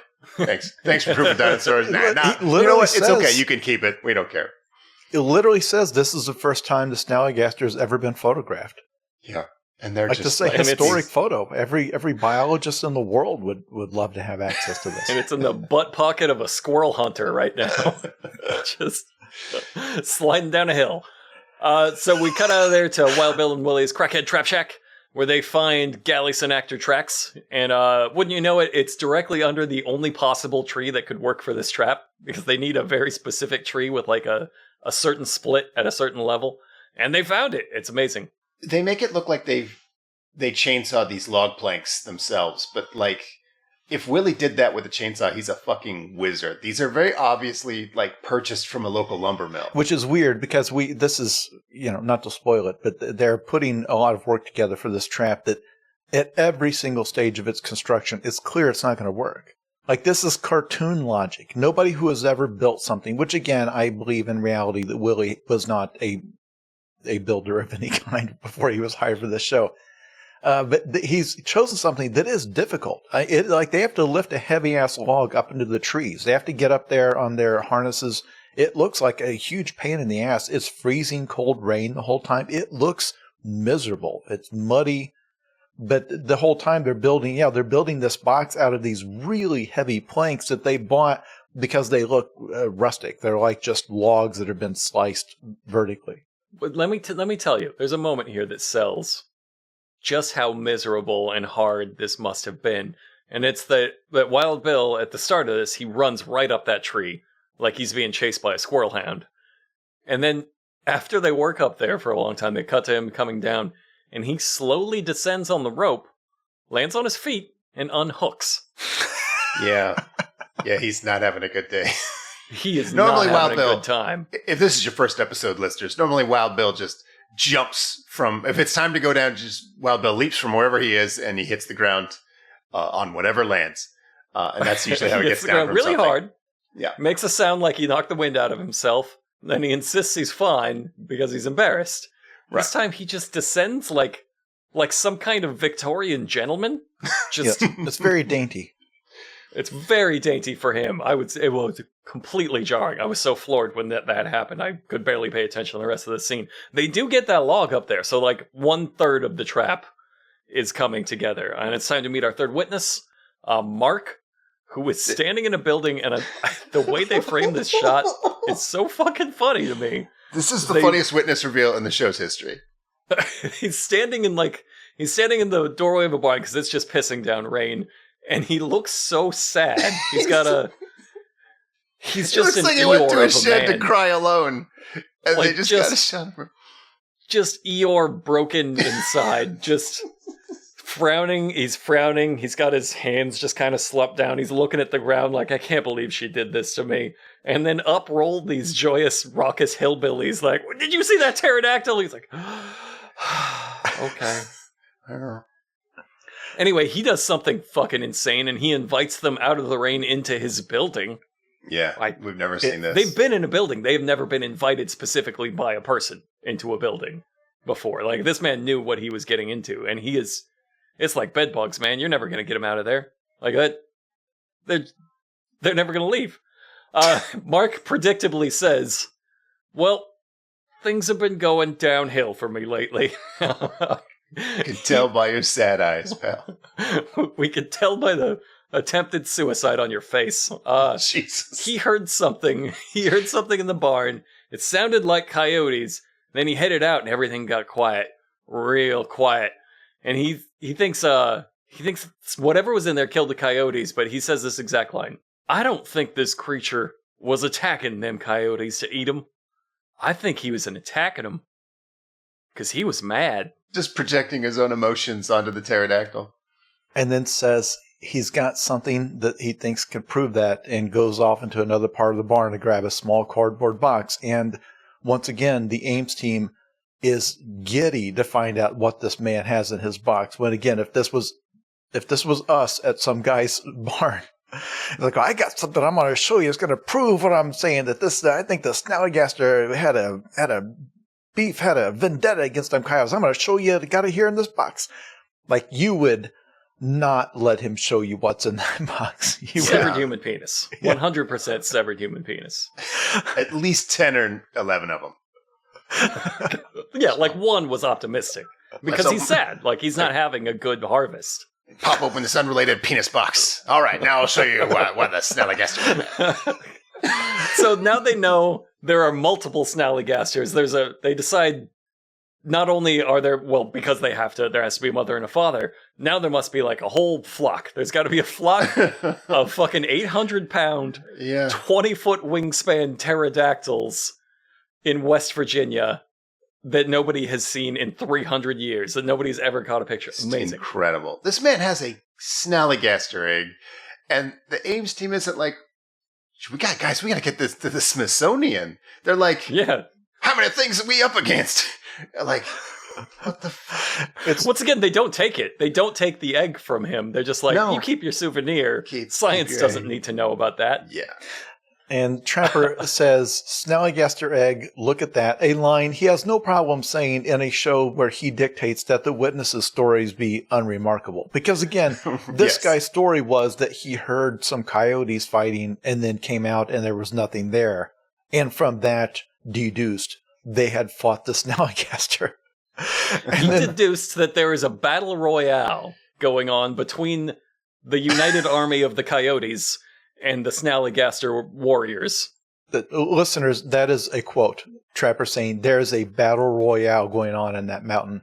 But anyway, Trapper, from the looks of this cartoonish egg, I don't know, where do you guys think they got the egg from? You think it's a toy? It's an ostrich egg. It's probably an ostrich egg. He says, Snallygaster egg. That's definite proof that there's more than one, guys. And it's not. These things could reproduce asexually. The thing could have male and female genitalia. Maybe it has sex with itself in midair and inseminates itself. We don't know anything. It is a totally unknown creature. But also, they got, as in episode 16, finally, they have gotten a firm note that the third witness needs to raise the stakes. And it happened. Because we have had this complaint for the previous 15 episodes. And by the time they reach the third witness, they have already built the trap where they are building it. And they can't learn anything that changes much. So they have desperately tried to think of something. And in one episode, they decided that maybe the third witness would give them a cue about what bait to use. Last week or the week before, whenever it was, they had the outrageous thing where, based on the third witness, they decided they needed to do the same pincer movement that they use in every episode. But this time, the fact that there is a flock of Snallygasters changes everything. Totally changes the game. Give it to them. Raises the stake, and in fact, totally nullifies everything that Willy and Wild Bill are doing. Because what good is it to have that one trap with one wooden box that might fall on top of one Snallygaster and pin it under the box? But so what? 5 or 6 or 7 or 8 others will come and just effortlessly lift the box off of it or knock it over and free it. So it'll be interesting to see how they incorporate this information, knowing that it totally upsets everything they were doing up to this point. Well, let's check in. Let's check in on the trap shack then. Willy lays out the box, and it's like a 10-foot by 10-foot by 10-foot box, so he has not gotten the memo about multiple creatures, much less that they've decided it's even bigger. He's making a box that can hold half of a Snallygaster. Yeah. At desperate best, it holds one creature. With its wings like folded up, it would have to compress itself in there. Or it would just smash its wings to fucking pieces, which they're fine with also. And by the way, Willy is building the box. He says to camera that he's building it 10 to 15 feet in width. That is not a very precise measurement for carpentry. However it works out. Because this is not at the drawing stage, listeners. He has built the box. And he himself describes the box he built as being 10 to 15 feet in width. It is not. It's not 10 feet. It's under 10. That is such a broad range for a builder to specify. So he's built the box. They built it out of just huge planks of wood. It's massive. They can't haul it up into the air, the two of them. It's way too heavy. They get it like 16 inches off the ground and decide to hook it up to Willy's truck. And he just starts flooring it backwards in the mud. It does not work at all. The box is not raising. And he's super worried that if the rest of the team shows up right now, he's going to look like an asshole. So, of course, the rest of the team shows up right now and he looks like an asshole. But Trapper gets out and says, well, that's the best damn trap I ever see. Okay, this whole thing, this is the point where, because their trap doesn't work, it's not going to work. The design didn't work. It was doomed from the start. This is the first time this has happened, as far as I know, on camera, where there may have been instances in the past where they had to adjust, but it happened off camera. They just kind of played it off like, well, we decided to add a tent over the cables. And in reality, it was because they couldn't get the trees to bend over just the right way, whatever. But here, they can't get it to work at all. And Willy says, that 3,000-pound box is way too much for me and Bill to hoist into that tree. Now, it does not weigh 3,000 pounds. No. It does not weigh, it probably, well, how much do you think it weighs? Like 400 pounds? Like, it's too much like for 600 pounds. Yeah, it's too much for, it's a lot of wood. It's a lot of heavy, thick wood, but do you understand? If he himself thought the box he was building weighed 3,000 pounds, then he had to know there was no possible way to get it hoisted into the air, and that their little log that's acting as the counterbalance beam or whatever would not be able to support its weight. So him saying that is nuts. And again, I love how every time these guys try to give a numerical measurement of something, it's off by a factor of 5 or 10. So they don't at all. Like, we're not building up into it. They can't get this trap to work. They don't have an excuse. They simply cannot. They try hooking up the side by side. They try everybody just pulling on it. They can't get this box into the air. And then they end the sequence by just looking sadly at the box and saying, well, we got no trap. And Huckleberry says, tries to salvage it. And Huckleberry says, see, the sons of West Virginia come up with some hillbilly ingenuity and set up an old-time box trap. And what they've really done is they've lifted one edge of the box and propped it up on a stick like a fucking Looney Tunes cartoon. Yeah, like a fucking Pictionary drawing of a trap. Like the first trap that doesn't work in a Wile E. Coyote cartoon, Yes. so then he has to order rocket skates. Like, it's literally, they put the box It's so embarrassing. on a stick. And here's the great part. It's so good. I laughed so hard. They had the audacity to CGI render a box lifting up and setting down on a little stick, as though like, now you get it. You The get plan it has now. come together.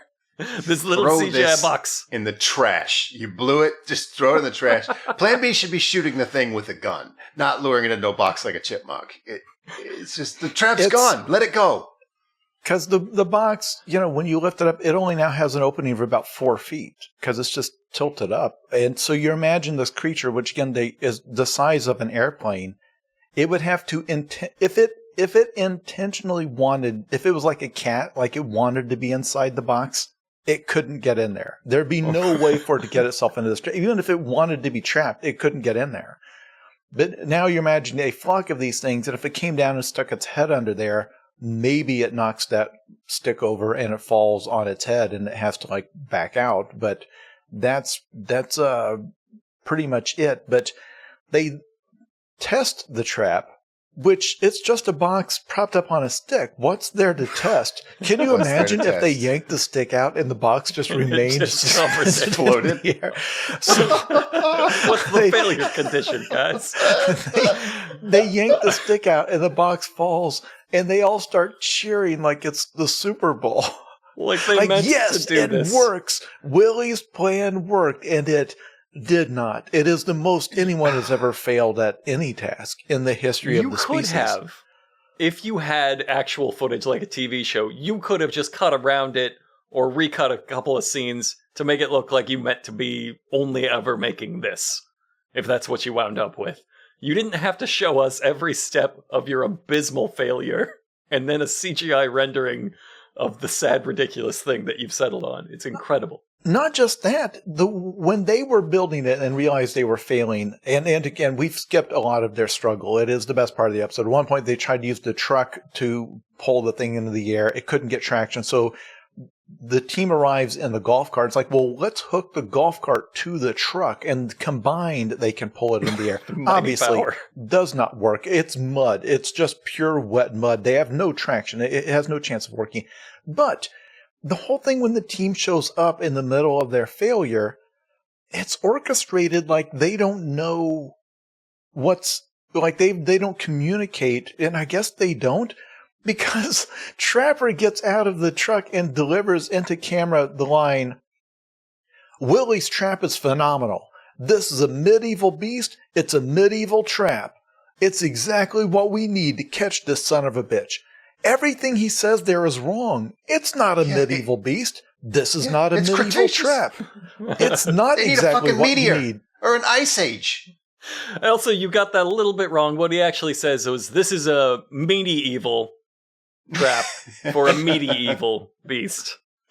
And I just, he's clearly never said that word before in his life.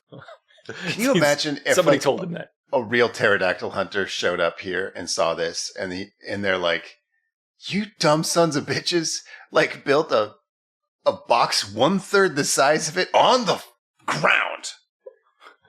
I can prove this did not catch Tweety Bird. I can prove that.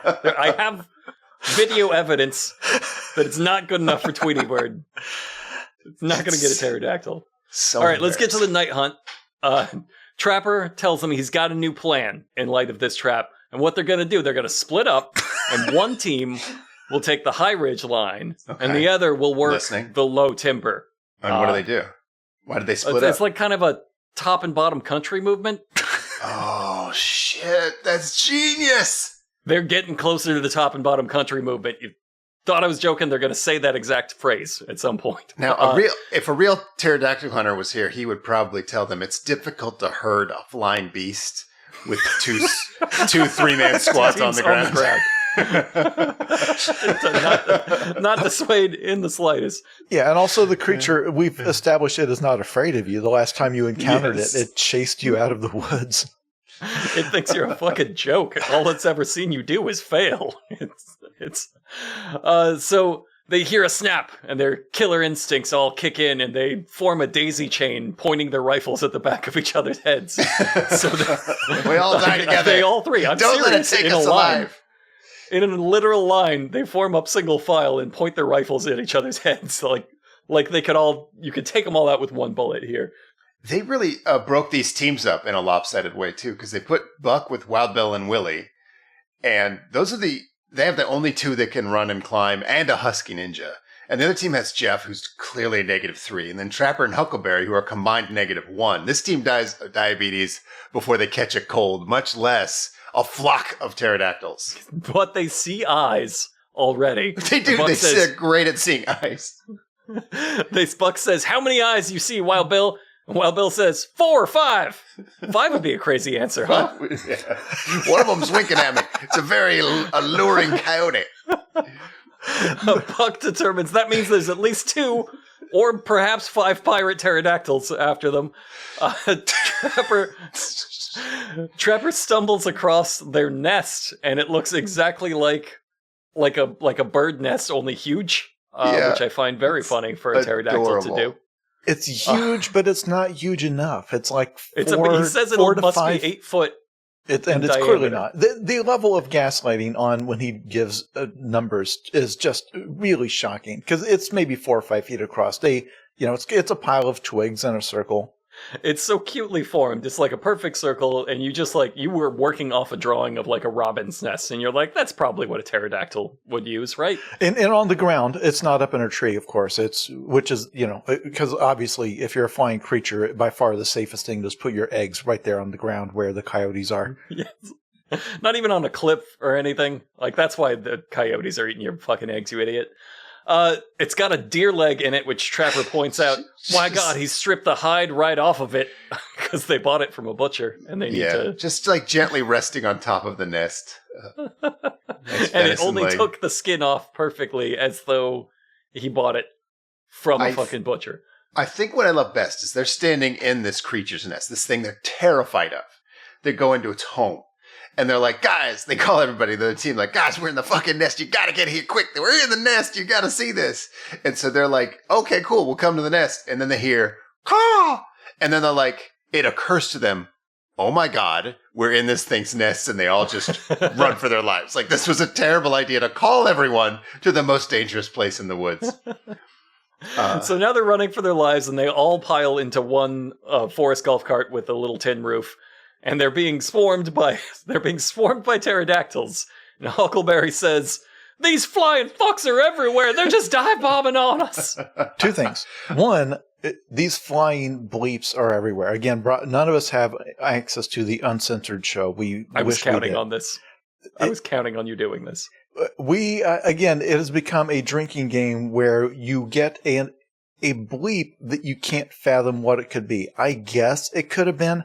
I can't think of what else. Again, it's single syllable. It's quick. So I think you're right. We can rule out cum chuckers. He's not saying these flying cum like chuckers are everywhere. And it's something that they would bleep.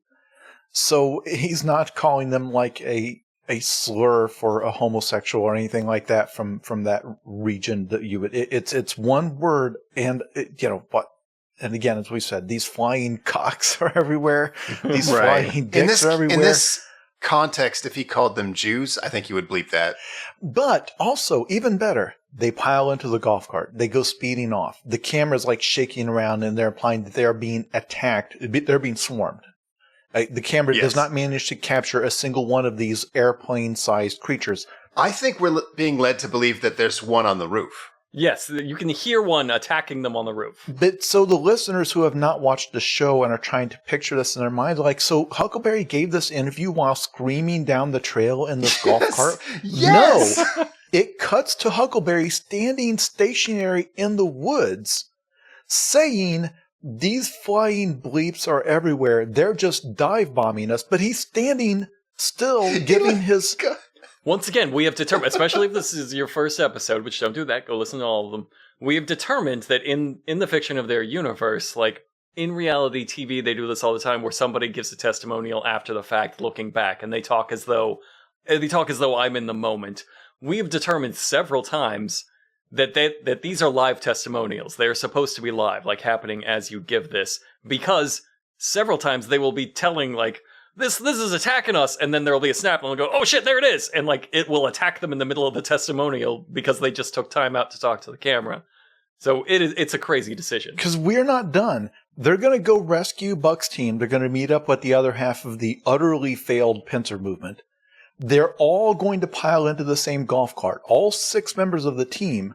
They're going to go screaming away, getting attacked by these airplane-sized pterodactyls. They're going to cut to another stationary interview with Huckleberry, standing perfectly still in the woods, saying, quote, "We've got to get out of these damned woods. It's not safe in this side-by-side anymore." That he's not in. It's so weird. And I don't know if he thought that they were going to frame the shot so that it would kind of look like maybe he was in the back seat or something, or if he thought they could green screen in. Like, I don't know. I don't understand this creative decision. It's a weird, like, Tim and Eric style anti-comedy thing. I have this in my notes several times too, because you fill these testimonials after everything has happened, but they exist in a sort of a magical space where, as a viewer, like Flavor Flav will say, "Hey, yeah, during this elimination ceremony, this is what's going through my head," and you're like, okay, but they filmed this after, but he has like the real emotions of someone who doesn't know what's about to happen. And so there's a bit of theater that I guess we allow, like suspended disbelief. And so maybe they're counting on that. But Brockway's right in that they've established this happens in their world, and they can be attacked while they're giving these testimonials. See, it's wild because we started off the show assuming like, oh, that's what they're doing. They're just, doing this after. And then they kept getting attacked. in the middle of their testimonials. They're like, Yes. "Oh right, I'm fighting this thing." So he's- you made a point. You made it a point to establish that no, these are live. Anyway, the moment I love is that they're screaming. They're in there side by side. They're all screaming. There's a huge thump on the roof, like, and screeching. It's that thing where, you know, the flying creature has landed on the roof of the car and is ripping its way in. And then they cut to a long shot of the golf cart speeding down the road, where you can see that there's absolutely nothing on the roof or anything anywhere around them, and they're all screaming. And that means they left the cameraman for dead. Yes, who's filming that? Yes. Because he's dead. They left him for, they determined that these woods are rotten with pterodactyls, and we pissed him off. And this cameraman is just, I am assuming they found that in a pile of Snallygaster scat and used the footage. They find an old house. What? They find an old cabin? Just an old house. And This is a violation of the Fourth Amendment. These pterodactyl soldiers are commandeering a house. You're not allowed to do that in America. They pile in to do the siege scene. They do the assault on Precinct 13 siege. Sean was right. Yes. If they had teamed up with their enemy coyotes, it would be an assault on Precinct 13. You can't prove they're not. I can't believe they did this. They're doing this, so they start dubbing in the sounds of they're either dubbing in the sound of these things bashing in the walls and crashing into the roof, or else somebody outside the crew, somebody hit the walls with shovels or something to make a noise. And at one point, you know, Buck says, "This is it, we're done." But the cameraman he just gives up and embraces death. Yeah, the cameraman they're doing this chaotic, shaky camera thing to simulate the chaos. But there's an adorable little bird in the house. And they keep cutting to this little chubby little wren Why or do something. they keep cutting to it? It's one of these little perfectly round birds. And it's just sitting there like, what are these people doing in my little house? It's so weird. And like in the middle of the highest tension, like, we are going to die. Smash cut to the little bird flying around. And you're like, what? It's wild. Well, it's just sitting there looking at them confused because this is the last thing it thought was going to happen. So they decide, oh no, they're coming through the walls. The pterodactyls are digging through the walls. And one of them knocks a cabinet over on Buck, who rolls up defensively like a potato bug. And his rifle flails wildly, like just should have killed somebody. They finally figure out, like, wait a minute, this house was a bad idea. What's our plan B? It's plan A again. They run back to the golf cart. We gotta get back outside with them. And they do. They just run out the front door, which we've established is being assaulted currently by pterodactyls. They get back in their golf cart. I want it to be very clear that they linger and dally towards their golf carts at the speed of 6 overweight and elderly men with 2 camera operators. Like, there is no urgency or... No, nobody's jogging. There is no attempted jogging here. They all amble out, hop in, and drive away about 2.5 miles an hour. They decide at some point, well, we beat them. We're safe.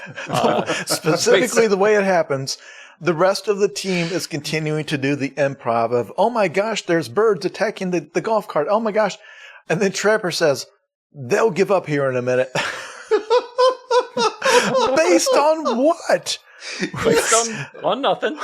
On his frequent Quetzalcoatlus attacks. But he's right. They do eventually. They just give up. But he has decided, like, no, this is their lunch break or whatever. but he does. This is how he announces to the team, we're ending the improv. Like, I've tired of this. And all right, instead of our ingenuity getting us out of this situation, they just give up. They just decide we're not worth it. It's based on absolutely no actions of their own. They fled, and they cut out of that amazing moment to Huckleberry saying, we made a decision to abandon this hunt. There was no way we could have fought that many. Yeah, the fact that every single one of these guys has a full and unfired gun is shameful. If you're with your friends and an army of dinosaurs attack you, and no one gets a shot off after like an hour, turn the guns on yourselves. You're not hunters. You're not men. Craven, helpless, useless cowards. Because the guns might scare them away. Even if you didn't have a clean shot, the noise might scare them away for all you know. Just try.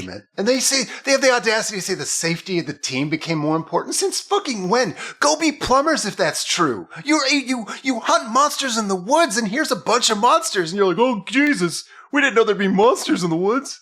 You fucking stood in his nest. When Buck fell over and rolled up like a potato bug, he flailed that rifle over the entire cabin. He should have killed every single member of your team in there. If safety was important, that would have never happened. It's amazing when they bring up, well, we have to be safe. I have no doubt in my mind the Snallygasters here in Preston County. Oh, you buy it? You just lost a huge swath of territory to their show of strength. You were just completely... We know you believe in it. You unconditionally surrendered to it, you fat fuck. You presented. We all saw Buck present in that cabin. Wild Bill actually screams into the night, you stay here, or what? What are you going to do, you count, bitch? Little babies could have played any kind of make-believe they wanted. They chose to present themselves for sexual domination at the first signs of Bat Monster. I'm just saying. And you're saying this was not the best episode ever. If you watched this show like it was a real thing, and I absolutely don't believe you exist if that's a thing you do, this destroys all their credibility. They should have destroyed this footage out of shame. They should have dedicated all their effort in making sure no one ever saw it or heard of it. The only thing that's missing from their improv during that chaotic third act is somebody improvising, well, I think they're flying back toward the trap. And then somebody else having to say, no, I don't think so. Because they do not go back to the trap. No, they the trap never came into play. They know it's too shameful to show the trap. What if there are 17 of them? 17 pterodactyls trapped in there, and they just never bothered to check. Trapper sums it all up. Very, very bold-faced and plainly. Trapper just says, the Snallygaster kicked our ass tonight. Such an understatement. Prior to this, when they're having their huddle of shame, Wild Bill screams, them galley snatchers is like pterodactyls, and I hate them.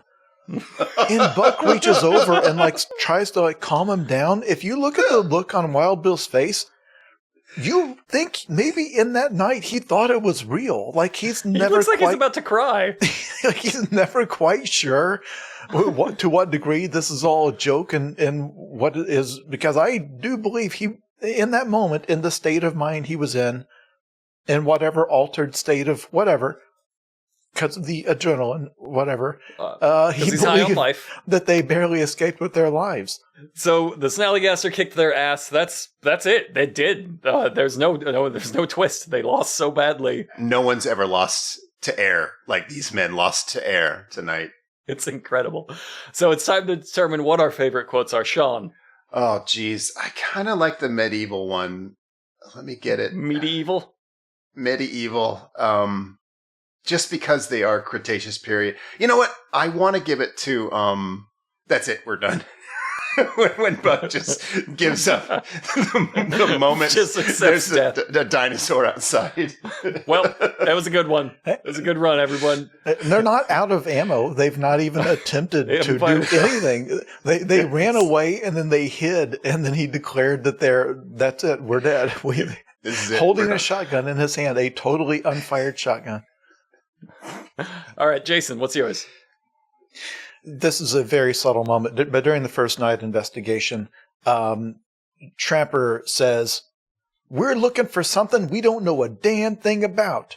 And while he says it, the editor cut to Jeff, their researcher, while Trapper says, we're looking for something we don't know a damn thing about. I read the entire Wikipedia. I just read the Wikipedia to you guys. No one listens to me. All right. I think my favorite quote, it's in the context of this episode and what happened. My favorite quote here is actually the disclaimer text that opens every episode, which reads, "Do not attempt. The traps and procedures seen in this program were developed by experienced professionals."